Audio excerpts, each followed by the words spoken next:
And we're live. Good morning, everybody, and welcome to another edition of MSATP TV. Joining us this morning is Marc Reibman with USB Financial and Connie Hess, and they're going to be talking to us about the benefits of doing credit card processing through their company. So, Marc, why don't you tell us a little bit about yourself? Bill, USB's been around for 26 years. I'm one of the co-founders of it, along with Donnie Lala. Most of your accountants and people that come to all of your training seminars will see me at pretty much every event.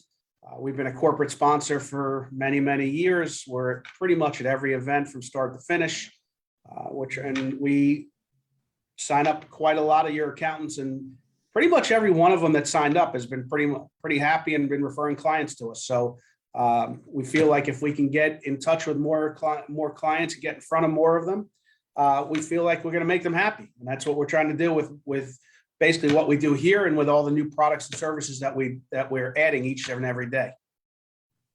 Okay. And Connie, why don't you tell us a little bit about your background? Yes, certainly. I am a former banker. I spent my entire career in the banking industry. And as a result of that, I sold merchant services through USB payment processing. And that's how I became affiliated with Marc and Donnie and got to know this company. And one of the big reasons that we used merchant services through USB is their local component. I was primarily in the last 20 years of my career with community banks. And as with accounting firms, our reputation is very important to us, and turning our clients over to a third party is hard for us to do, and we have to develop a really trusting relationship.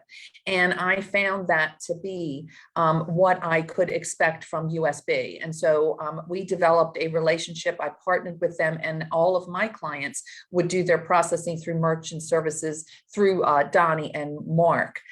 So when I decided to leave the banking industry at the end of last year, Donnie and Marc asked me to come on board as their representative for their strategic partnership program, which includes banks, CPAs, insurance companies, really anybody doing business to business transactions. And so I did, mainly because of the good work that I saw for 15 years with these folks. And once aboard, we developed a program that we tailored specifically for the accounting, tax preparer, CPA industry, which we call merchant as a service.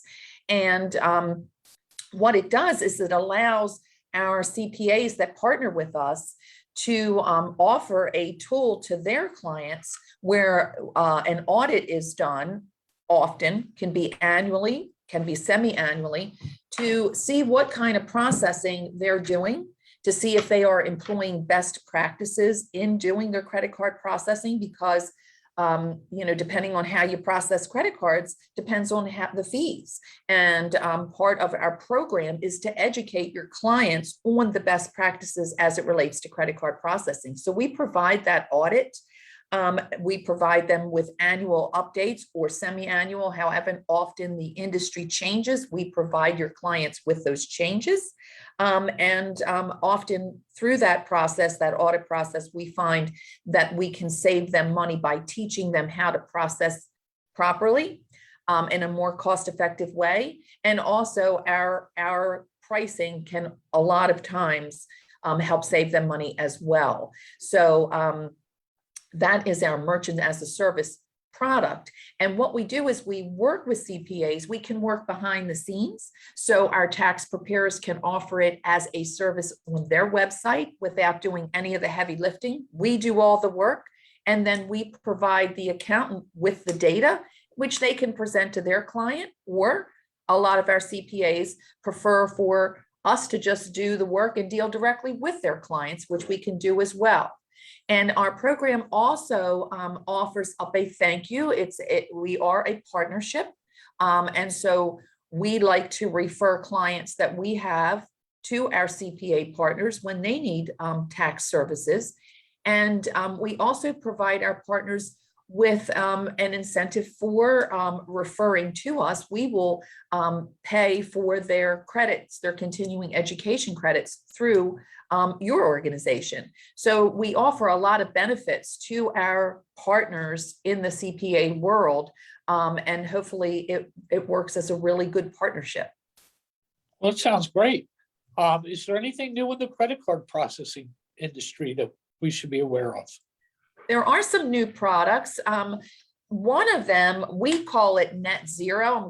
I'm gonna defer to Mark to talk about that product in a little more detail, but that is becoming something that is being adopted in the marketplace surprisingly well. Yeah. So what the Net Zero program is, and it works for some folks, it doesn't work for all. It just depends on each and every client. In the retail industry, you start to see more and more people that are fed up with the credit card fees.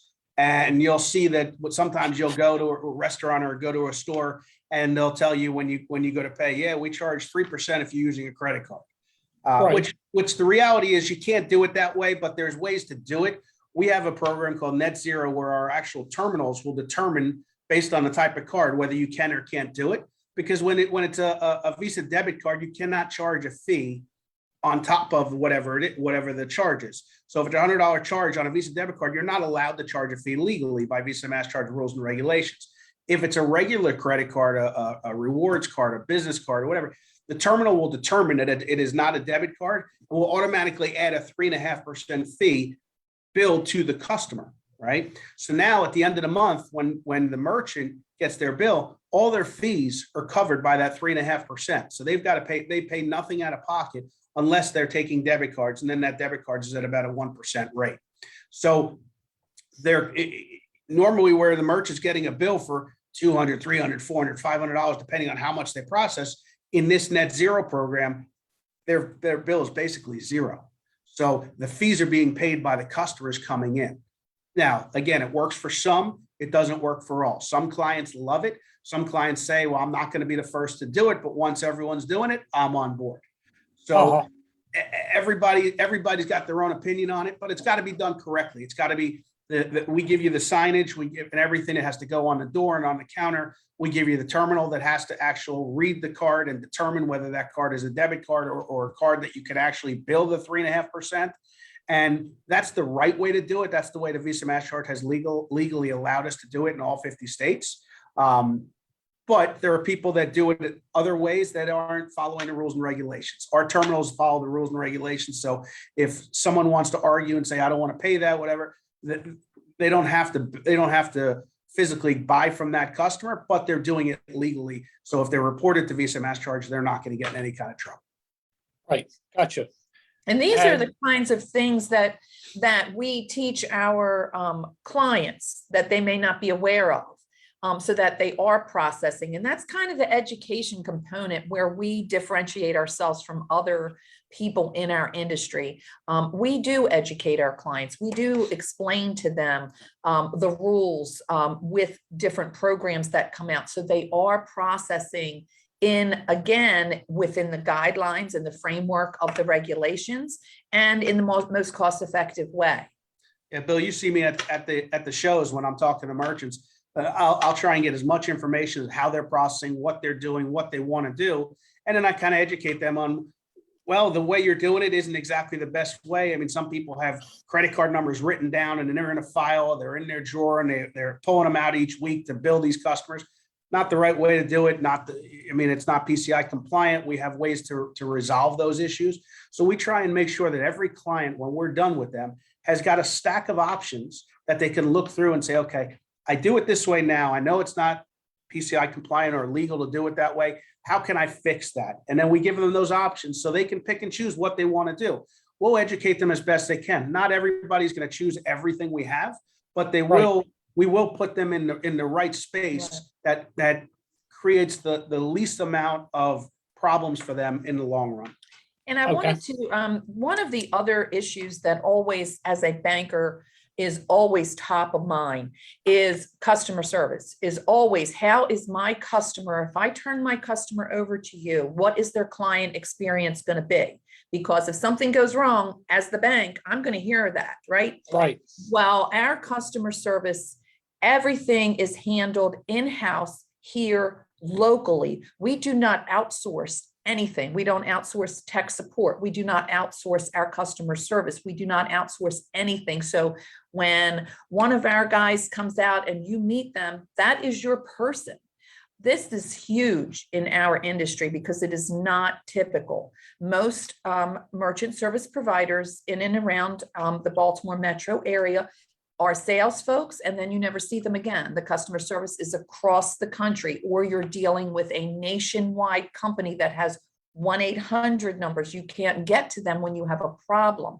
That is not the way we operate. So, I always encourage and would encourage your listeners, please go out and look at our Google reviews, because they speak volumes to the kind of company that we run, the kind of business that Donnie and Mark have built, and our reputation and our customer service, so that your members don't have to be concerned, gee, if I refer XYZ company over to Connie and Mark, they're going to have a bad experience and they're going to be mad with me. They don't need to be concerned about that. And I really, really always encourage my partners to look at those Google reviews, because people have a tendency to be negative rather than positive on a review.